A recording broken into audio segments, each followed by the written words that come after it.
에레미야 6장 1절부터 15절까지입니다. 이 에레미야 6장은 전체적으로 이야기를 할 때 평강의 비결이라고 할 수가 있고요. 그 전체적인 그런 내용 중에서 오늘 본문인 1절로 15절은 평강이 없는 이유에 대한 이야기입니다. 그리고 이제 16절 이하에는 하나님이 충고하시는 거죠. 하나님이 충고하시고 저들이 대답하고 하면서 평강의 비결이 무엇인가 하는 것을 말씀하는 그런 내용으로 되어져 있습니다. 이게 이제 에레미야가 설교라고 그랬잖아요. 두 번째 설교의 마지막 부분이 6장이에요. 그래서 6장은 평강을 놓고 평강이 없는 이유와 평강의 비결로 설교를 마무리하는 그런 구조로 되어 있죠. 그래서 이제 오늘 이 본문은 4장에서처럼 북방에서 다가오는 적을 생생하게 묘사하는 그런 내용으로 시작이 됩니다. 이 평강이 없는 이유를 말하는데 1절을 보면 갑자기 베냐민 자손들아 그래요. 우리가 잘 알다시피 열왕기 상하를 보면 이스라엘이 둘로 나뉠 때 남쪽에 두 지파가 남는데 그게 베냐민과 유다입니다. 이게 참 희한한 거예요. 베냐민은 원래 요셉 지파와 형제간이죠. 요셉과 베냐민은 한 어머니에서 태어난 그런 형제입니다. 그러니까 굉장히 가까워야 하죠. 그런데 이제 그거는 처음 야곱의 12아들 때의 이야기고 역사가 흘러가고 하면서 그 요셉 지파가 둘이잖아요. 므낫세와 에브라임. 이 므낫세와 에브라임 그중에 특히 에브라임이 굉장히 횡포를 많이 부리고 그들이 규모가 크고 숫자가 많으니까 계속해서 어린애 짓을 많이 했죠. 역사 속에서 나라가 분열될 때도 그들 지파가 주동이 돼서 분열이 된 거예요. 아마도 그런 역사의 흐름 속에서 베냐민의 의식 속에 이 요셉 지파를 다른 지파보다 가까운 형제 지파다 하는 의식이 아마 옅어지고 사라지지 않았을까 짐작을 했는데 그것이 복이 된 거죠. 그래서 남쪽 유다와 함께 두 지파가 남쪽 국가를 형성한 거예요. 그런데 이제 그 유다조차 멸망하는 직전이 에레미야서잖아요. 에레미야는 유다의 멸망 직전과 멸망 시절까지의 이야기입니다. 그리고 이제 그 이후까지도 기록을 한 것이 에스겔서라고 할 수가 있어요. 그래서 이사야, 에레미야 순서가 에스겔 그런 겁니다. 이게 역사의 순서예요. 뭐 에레미야, 에가가 중간에 끼어 있죠. 그리고 이 대선지서의 마지막이 다니엘서죠. 다니엘은 에스겔보다도 훨씬 뒤에 페르시아 시대까지 살았던 인물이니까 그런 순서로 되어 있다. 그래서 이제 베냐민 자손들아 그래요. 예루살렘 가운데로부터 피난하라. 베냐민은 원래 그 지역이 예루살렘 지역이 아니죠. 그러니까 거기서 피난하라. 예루살렘 성으로 들어가지 말라는 거죠. 왜? 예루살렘이 멸망할 거니까. 멸망을 안 한다고 하면은 들판에 있는 것보다 성이 훨씬 낫죠. 성이라는 것이 적들의 공격을 대비해서 짓는 거니까 고대 세계에. 지금에 와서는 성이 의미가 없어요. 그 요즘 우크라이나 러시아 전쟁을 하는데 그런 전쟁에 대한 전문 연구하는 사람들의 말을 읽어보면 도시화된 지역이 옛날로 말하면 성 같은 역할을 한다고 그래요. 왜냐하면 아파트를 30층 40층씩 막 지어놨는데 포탄이 그거를 못 뚫는 거죠. 뭐 무너지는 경우도 있지만 그건 이제 부실공사 같은 것이고 뭐 예를 들면 최근에 지은 아파트들은 이 지진의 내진 설계까지 하고 옛날에 지은 것보다는 좀 부실공사 이 자재 빼먹고 오는 것이 좀 덜 하잖아요. 그래서 철근 같은 것을 잘 해놓은 아파트 포탄이 그렇게 무너뜨리지 못하게 한다면, 물론 이제 파괴는 되겠지만 무너지게 못한다고 그래요. 그래서 이것이 도시를 그 포탄 같은 걸로 방어를 해주기 때문에 전쟁이 일어나면 대도시가 훨씬 더 낫답니다. 하여튼 뭐 그거는 이제 현대 이야기고, 이때는 이제 반대인 거예요. 그렇게 성벽이 막아주는데 이게 점령이 되면 또는 포위가 돼가지고 밖을 못 나가면 이게 성이 굉장히 고립돼가지고 거기서 굶어 죽고 또 무너지게 되면은 이제 안에 있는 사람들은 다 학살당하고 이렇게 되니까 베냐민 자손들아 예루살렘에서 피난해라. 거기 들어가지 말라는 거예요. 이제는 멸망이 다가왔다 이 말이죠. 드고아에서 나팔을 불고 벤학게렘에서 깃발을 들라. 이게 이제 전쟁의 경고예요. 북방에서 큰 파멸과 재앙이 엿보아 온다. 말하자면 이 전쟁이 북쪽에서부터 온다 하는 이야기입니다. 북쪽은 어디예요? 바벨론이죠. 그래서 이제 아수르가 망하고 바벨론이 등장을 하면서 남쪽 유다도 예루살렘과 함께 멸망을 하는 건데, 그 바벨론을 북방에서라고 이렇게 표현을 하는 겁니다.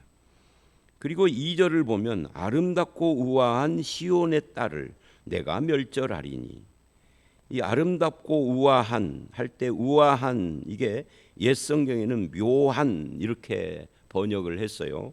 그러니까 한마디로 말하면 예루살렘이 과거에는 범죄한 도시가 되기 전에는 하나님의 아름다운 그런 그 백성들이 사는 곳, 시온성.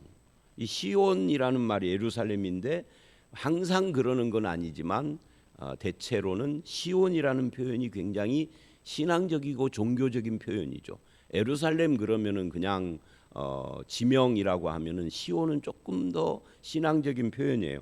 항상 그러는 건 아니나 그러는 경우가 많다 그 말이에요. 그러니까 이 예루살렘 즉 시온이 하나님 앞에 아름다운 그리고 묘한 우아한 하나님의 사랑을 받는 대상이었다.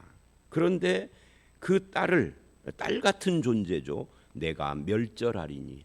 그러니까 딸 같은 존재로 하나님의 사랑받는 존재인데 하나님의 심판의 대상이 돼버렸다 하는 거예요. 이거 어쩌다 이렇게 됐을까 하는 거죠. 그러면서 3절, 이 3, 4절은 목자들이 나오는데요. 이 목자들은 양을 치는 목자들을 비유했지만 이게 사실은 바벨론의 통치자들을 말하는 겁니다. 그러니까 바벨론의 통치자들을 목자들이라고 하면서 그 양떼를 몰고 와서, 그러니까 내 소유 들판인데 남의 목동들이 자기 양떼를 몰고 왔으니까 침략한 거죠. 몰고 와서 주위에 자기 장막을 치고 내 들판에 자기 장막을 쳤다 그 말이죠. 그 초소에서 먹이리로다. 너희는 그를 칠 준비를 하라. 일어나라. 우리가 정오에 올라가자. 아깝다. 날이 기울어 저녁 그늘이 길었구나. 그러니까 지금 전쟁을 묘사하는 겁니다. 공격하는 바벨론 사람들이 하는 말이에요. 지금 이스라엘 사람들이 하는 말이 아닙니다. 너희는 그를 칠 준비를 하라 할 때 이 그를이라는 것은 유다를 말하는 거죠. 그런데 시간이 빨리 지나가는 겁니다. 해가 좀 늦게 떨어지면은 오늘 다 점령할 텐데 아깝다. 벌써 저녁이 되다니 탄식하는 거예요. 예루살렘을 빨리 멸망시켜야 되는데, 그래서 5절 일어나 우리가 밤에 올라가서 그 요새를 헐자. 이 밤이라도 공격 계속하자 뭐 이런 이야기죠. 그러니까 지금 유다가 바벨론에 의하여서 공격을 받고 멸망 직전에 와 있는 상황을 이 3, 4, 5절이 표현을 하고 있습니다. 그리고 6절에 이렇게 말을 해요. 왜 이런 일이 일어났느냐? 어쩌다가 이렇게 됐느냐? 이는 벌받을 성이라 그래요. 오직 포악한 것뿐이라. 그러니까 앞에 2절에 아름답고 우아한 시온의 딸, 이것과 이는 벌받을 성이라 하는 이것은 완전히 대조가 되죠. 아름답기는 커녕 추하고 악독한 그런 성이 돼버렸다. 그래서 벌받을 것이 작정되어 있는, 왜? 그 중에 아름다운 건 하나도 안 보이고 선한 건 하나도 안 보이고 포악한 것만 가득한 성이 됐으니까 결국은 범죄 도시가 된 거죠. 아름답고 우아한 시온의 딸들이 범죄로 포악한 자들로 변했으니 하나님의 심판이 임할 수밖에 없다 하는 것을 지금 2절과 6절이 가운데 3, 4, 5절을 놓고 보여주고 있는 겁니다. 그것이 북방에서 오는 전쟁으로 멸망하는 것을 말하고 있는 거예요. 그러면 어쩌다가 이런 일이 있게 됐느냐 할 때 6절 하반절은 이는 포악한 것뿐이기 때문이다라고 말을 하고 첫 번째 이야기가 6절 하반절과 7절이 첫 번째 원인, 어쩌다가 이렇게 됐느냐에 대한 설명이라고 할 수 있습니다. 그것이 첫 번째예요. 7절을 보면 샘이 그 물을 솟구쳐냄 같이 그가 악을 드러내니, 여러분 샘물의 특징이 뭐죠? 이런 개천물, 저는 아직 전주 이사 와서 삼천천이 완전히 마른 건 보지를 못했지만 장마가 길어지면 물이 줄잖아요. 물이 줄어서 이거 이렇게 가면은 마르겠는데 막 이런. 그리고 저 옥종호 같은 데 가보면 올해도 5월 달인가 언젠가 거기를 갈 일이 있어서 갔었는데 가보니까 물이 거의, 그런 걸 처음 봤어요. 거의 바닥을 드러내 가지고 붕어섬이라고 하는데 붕어는커녕 그냥 사람들이 그냥 맨발로 걸어서 섬 들어가도 될 만큼 물이 다 빠졌더라고요. 빠진 게 아니라 없어져 버린 거죠. 근데 계속 지금 비가 와서 옥종호 한번 가보고 싶어. 거기 이제 붕어가 나올 것 같아요. 물이 가득 차서. 근데 이런 호수가 됐던 이 전 세계적으로도 기상 이상이 와서요. 막 오래된 다른 나라에 가보면 막 그 호수라고 하는데 바다처럼 넓은 데가 굉장히 많거든요. 그런 데가 밑바닥 다 드러내고 그랬다고 그래요. 기상 이변이 온 거죠. 그런데 샘의 특징은 안 마르는 거죠. 샘은 계속 물이 나오는 거예요. 그게 샘이에요. 성경에서 샘 이야기할 때는 계속 올라오는, 이 솟구쳐 올라오는 이걸 말하는 겁니다. 근데 샘물이 솟구쳐 올라오는 것은 좋은 거죠. 근데 솟구쳐 올라오는 것이 샘물이 아니라 그 샘물처럼 악이 계속 어디서? 하나님의 백성 이스라엘, 특히 유다에서, 남유다에서. 북쪽은 이미 망했으니까. 이게 참 안타까운 이야기입니다. 그 악이 드러나니, 그 악이 뭐냐? 폭력, 탈취가 거기서 들리며 질병과 살상이 내 앞에 계속하느니라. 폭력, 탈취, 질병, 살상. 이게 대부분 다 이 질병은 왜 여기에 나오는지는 모르겠습니다만은 이 질병을 빼놓고 나머지 폭력, 탈취, 살상은 다 남을 해치는 것들이죠. 그러니까 하나님의 백성인데 아름답고 우아한 시온의 딸, 하나님의 딸 같은 존재인데 그 안에는 포악만 있고 거기서 나오는 것은 계속 솟구쳐 나는 샘처럼 악이 솟아 나오는데 그 악의 내용이 폭력, 탈취, 질병, 살상이라는 거예요. 그러니 이것이 계속되는데 하나님 앞에서 이런 일을 계속한다면 그거는 뭐죠? 두 가지. 첫째, 하나님을 경외함이 없는 거죠. 하나님을 경외함이 없는 이유는 뭐죠? 두 번째, 하나님의 존재를 무시하거나 안 믿는 거예요. 겉으로는 하나님이 어쩌고, 이스라엘은 종교적인 민족이라 언어 속에, 우리나라도 그 불교인이 아니어도 인연이다, 기 이런 이야기 하잖아요. 기는 이제 도교적인 표현인데 기운 차려라. 사실은 다른 말로 대체할 수 있으면 대체하면 좋은데 대체할 수가 없어. 워낙 우리나라에 뿌리가 깊어가지고 정신 기운 차려라 그러고 그러는데 우리나라는 유교나 도교, 불교 이런 영향을 받아서 그러는데 이스라엘은 여호와 신앙의 영향을 받아서 그냥 일상 용어가 다 여호와가 어쩌고 사람 이름도 여나 야나 엘이나 이런 것 들어가면 다 하나님과 관계되는 이름이에요. 그러니까 굉장히 종교적인데 실제 삶에는 하나님이 계신 것 자체를 안 믿어버리니까 실제 삶은 하나님하고 아무 상관없는 포악과 살상과 이 악을 솟구쳐낸다 그 말. 그러니까 하나님의 존재를 안 믿으니까 하나님을 경외하지 않는 거죠. 하나님을 경외하지 않는 하나님의 백성은 심판의 대상인 거죠. 지금 그 이야기를 한다고. 그러면 이게 남의 말이냐? 우리도 맞죠. 우리는 기독교인이라 우리의 말 속에는 늘 성경 구절이나 하나님에 대한 이야기나 또는 은혜에 대한 표현들이 나오는데 사는 걸 보면은 하나님의 존재를 안 믿는 것처럼 살아. 그거하고 똑같은 거예요.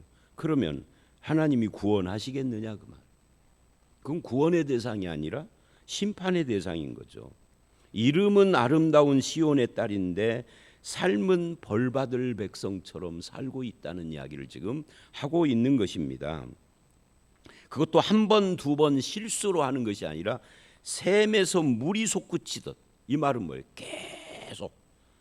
계속해서 악을 저지르는 거예요.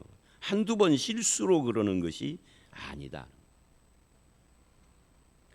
그 다음 두 번째 8, 9절을 보면 8, 9절 10절까지를 보면 예루살렘아 너는 훈계를 받으라.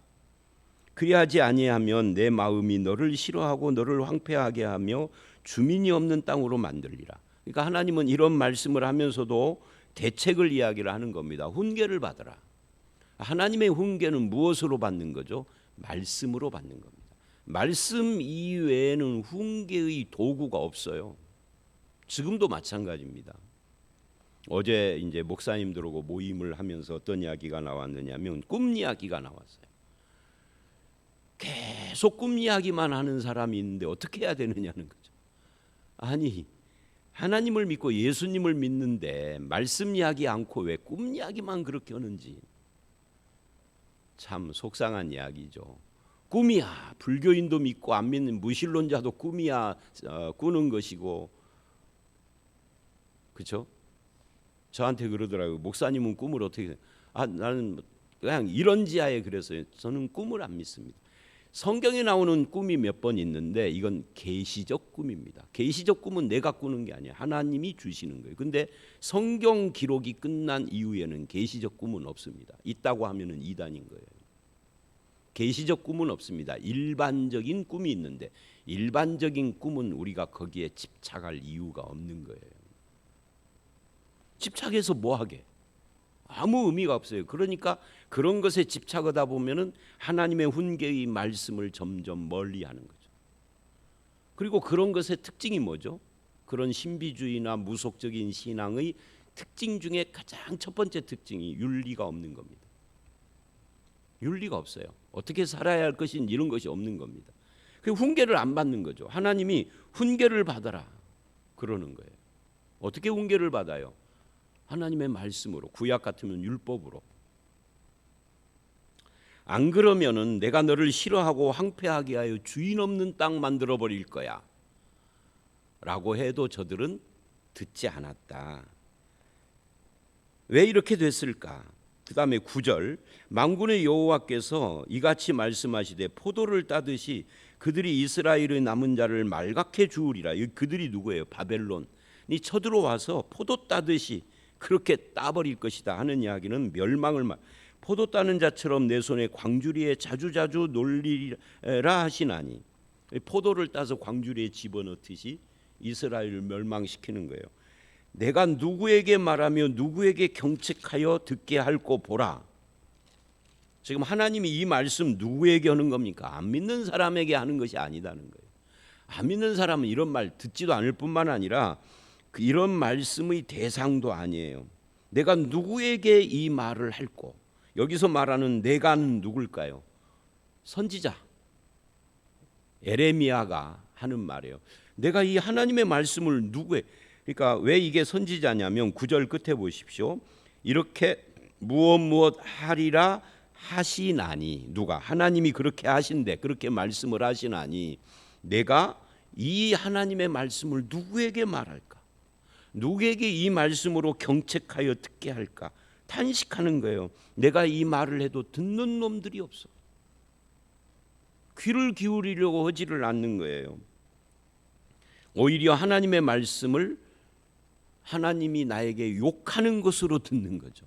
아, 목사가 하나님의 말씀 가지고 우리를 치네, 이런다 그 말이죠. 왜? 그 귀가 할례를 받지 못했기 때문에 들을 귀가 안 열린 거예요. 어제 말씀에 나왔죠. 귀와 눈과 이것이 문제가 있는데, 귀와 눈에 문제가 있는 것은 마음의 문제다. 마음의 가치관이 잘못되어 있기 때문에, 들어있는 것이 다르기 때문에 듣는 것이 달라지고 보는 것이 달라지는, 여기서는 그것을 할례 받지 못한 귀다 그러는 거예요. 변하지 않았다는 거죠. 보라, 여호와의 말씀을 그들이 자기에게 욕으로 여긴다. 나를 치는 것이다라고 생각을 한다는 거죠. 그래서 즐거워하지 않습니다. 하나님의 말씀을. 그러니까 훈계를 받지 않는 거죠. 그래서 11, 12절 하나님의 분노가 나에게, 즉 선지자에게 가득하여 참기가 어렵다, 이렇게 말을 해요. 11, 12절 읽어볼까요? 그러므로 여호와의 분노가 내게 가득하여, 선지자에게 참기가 어렵다. 그것을 거리에 있는 아이들과 모인 청년들에게 부으리니 남편과 아내와 나이든 사람과 늙은이가 다 잡히리로다. 그러니까 여호와의 분노가 내 안에 가득한데 내가 그 분노를 쏟는 것이 아니라 하나님께서 그것을 거리의 아이, 청년, 남편, 아내, 나이든 사람, 늙은이 다에게 이걸 부어서 뭐를 한다는 거예요? 이스라엘이, 유다가 멸망하여 사로잡히게 된다는 이야기를 지금 하는 겁니다. 내가 그 땅 주민에게 내 손을 펼 것인즉 그들의 집과 밭과 아내가 타인의 소유로 이전되리라. 그러니까 멸망하니까 다 남에게 뺏기는 것을 말하는 겁니다. 자, 이것이 두 번째예요. 그러니까 왜 어쩌다가 이렇게 아름다운 성읍이 벌받은 성읍이 됐느냐 할 때 6, 7절이 첫 번째, 샘물처럼 계속해서 솟구쳐 나오는 악 때문이고, 두 번째 8절서부터 12절 훈계를 듣지 않는, 하나님의 말씀을 듣지 않는, 귀가 할례 받지 못하여서 말씀을 욕으로 여기고 즐거워하지 않는 이것 때문이다는 거죠. 이거 다 우리에게도 해당돼요. 그 다음에 세 번째 13, 14절 거기는 탐욕과 거짓을 행함을 말을 합니다. 이는 그래요. 왜 이런 일이 있느냐? 이는 그들이 가장 작은 자부터 큰 자까지 다 탐욕을 부리며, 큰 자는 크게 탐욕 부리고 작은 자는 작게 탐욕 부리고. 여러분, 우리가 사람들이 모이면은 정치 욕을 많이 하죠.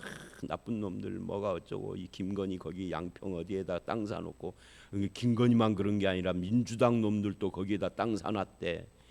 그놈 막 욕하는데 그건 큰 도둑들이죠. 그런데 알고 보면 나도 작게 탐욕을 부리고 있죠. 그러니까 똥 묻은 게 겨 묻은 게인 거예요 지금. 거기에 안 걸린 사람이 한 명이라도 있을까 우리 국민 중에? 없다 그 말이죠. 왜? 성경에서 의인은 없다 그랬으니까. 다 죄인이니까. 이 말하는 노재성 목사도 사실은 넓게 보면은 죄인에 속한 거예요. 구원받아서 참 감사한 거지만. 그래서 이는 작은 자부터 큰 자까지 다 탐욕 부리며 선지자부터 제사장까지 다 거짓을 행하. 탐욕과 거짓. 여러분, 선지자와 제사장이 맡은 게 뭐죠? 하나님께 대한 예배와 말씀이잖아요. 근데 예배와 말씀이 거짓이 됐어. 말씀이 거짓이 됐어. 사람들은 탐욕을 부려. 소망이 없는 거죠. 지금 에레미야가 오늘 말씀은 이렇게 말을 합니다마는 어제 말씀이나 또는 에레미야 전반에 걸쳐서 이 모든 것의 원인으로 꼽는 것이 하나님의 말씀의 타락이에요. 어제도 그 말씀 나왔었죠. 30절 31절에 선지자는 거짓을 예언하고 제사장은 권력을 탐하고 백성들은 그것을 좋게 여기고. 어제 말씀이었잖아요. 이 거짓 말씀을 왜곡하여 거짓으로 가르치는데도 그걸 좋게 여기고, 권력으로 찍어 누르는데도 우리 목사님은 카리스마가 넘쳐, 말씀이 은혜스럽고 카리스마가 넘쳐 하면서 좋아한다 백성들이. 어쩌다 이렇게 됐을까? 결국은 말씀이 왜곡돼서 분별이 없어져 버리는. 오늘 이 본문 13, 14절도 똑같은 거예요. 탐욕과 거짓. 거짓은 말씀에 해당되는 거예요. 14절 그들이 누구예요? 그들이 이제 선지자 제사장들이죠. 내 백성의 상처를 가볍게 여기면서 말하기를 평강하다 하니 참 아이러니한 거죠. 평강하다 하니 평강이 없다. 평강이 뭐예요? 오늘 현대로 말하면 축복이죠. 축복받으라 하니 참 복을 모르는도다예요. 이게 거짓 지도자들 이야기입니다. 말씀이 왜곡된 것을 이렇게 지금 표현을 하는 겁니다. 그리고 마지막 네 번째로 15절 그들이 가증한 일을 행할 때 부끄러워하였느냐? 아니라 조금도 부끄러워하지 않았다. 얼굴도 붉어지지 않았다. 그러므로 멸망한다 그 말이에요. 거꾸러지리라 엎드러지리라. 벌받을 백성이 이래서 된 거다. 그러니까 수치심을 잃어버린 거예요. 염치가 없게 돼버린 거죠. 염치를 아는 백성. 이게 원래 한국 사람들이죠. 근데 현대에 와서는 염치를 아는 백성이 아니에요. 이제 부끄러움을 모르는 백성이 됐죠. 이게 기독교인들까지 그렇게 되고 있다. 이러면 안 되는 거죠. 자, 정리를 하면 하나님의 아름답고 우아한 딸이 벌받을 백성이 된 이유가 뭐냐? 샘에서 물나듯이 계속 악을 솟구쳐내고 그의 할례를 받지 못해서 말씀을 욕으로 여기고 종교 지도자들과 백성들은 죄를 가볍게 여기고 말씀이 타락해서 그저 평강 있으라 축복받으라만 외치고 있고 회개의 열매가 없는 거죠. 수치를 모르고 부끄러울 줄 모르고 뻔뻔한 삶을 사는 이것이 아름답고 우아한 백성을 벌받을 백성으로 만든 원인이다라고 에레미야가 말하고 있는 겁니다. 근데 이거 하나하나를 보면 야 이게 2000 몇백 년 전 이스라엘에게만 해당되는 이야기가 아니라 우리도 이거 하나하나에 주의를 하고 나는 어떠한가?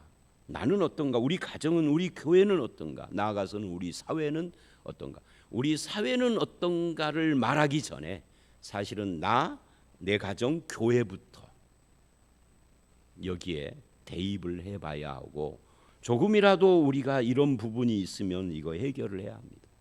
이것이 해결돼야 세상을 향해서 사회를 향해서 나라와 국가를 향해서도 할 말을 하는 것이지 너도 똑같이 겨 묻은 게 떡 묻은 게인데 누구를 나무랄 수 있어요. 네 눈에 들보부터 빼라 하는 거죠. 누구 말씀이죠? 예수님 말씀이죠. 자, 오늘 말씀 여기까지입니다. 아름다운 백성이 벌받을 백성이 된 유다를 보면서 저와 여러분은 끝까지 주님 만나는 그날까지 아름답고 우아한 하나님의 백성으로 남기를 그러려면은 말씀의 귀를 열고 순종하는 삶을 살아야 하는데 그런 삶을 사는 저와 여러분들이 다 되시기를 주의 이름으로 축원합니다. 함께 기도하겠습니다. 하나님 아버지, 아름답고 우아한 하나님의 백성이 벌받을 백성이 된 이유에 대해서 오늘 본문을 통해서 알았습니다. 샘에서 물이 솟듯 계속되는 악과 그의 할례를 받지 못해서 말씀을 듣지 않는 삶과 종교 지도자들과 백성이 죄를 가볍게 여기고 그저 평강과 축복만 노래하는 잘못된 왜곡된 신앙과 부끄러움을 모르는 뻔뻔한 삶의 그 원인이 있음을 알았습니다. 이 모든 것이 말씀이 왜곡된 것이 가장 큰 원인인데 우리들 가운데 함께 하셔서 늘 살아있고 역사하는 하나님의 말씀 앞에 자기를 노출시키게 하고 늘 주님 말씀으로 자기를 점검하며 하나님을 경외하는 마음을 잃어버리지 않도록 우리와 함께하여 주시옵소서. 그래서 주님 오시는 그날 주를 만나는 그날까지 우리가 아름답고 우아한 하나님의 딸처럼 믿음으로 살아가고 하나님과 함께 동행하며 영광을 돌리는 그런 성도가 되게 하여 주시옵소서. 예수님 이름으로 기도드려 싸움나이다. 아멘.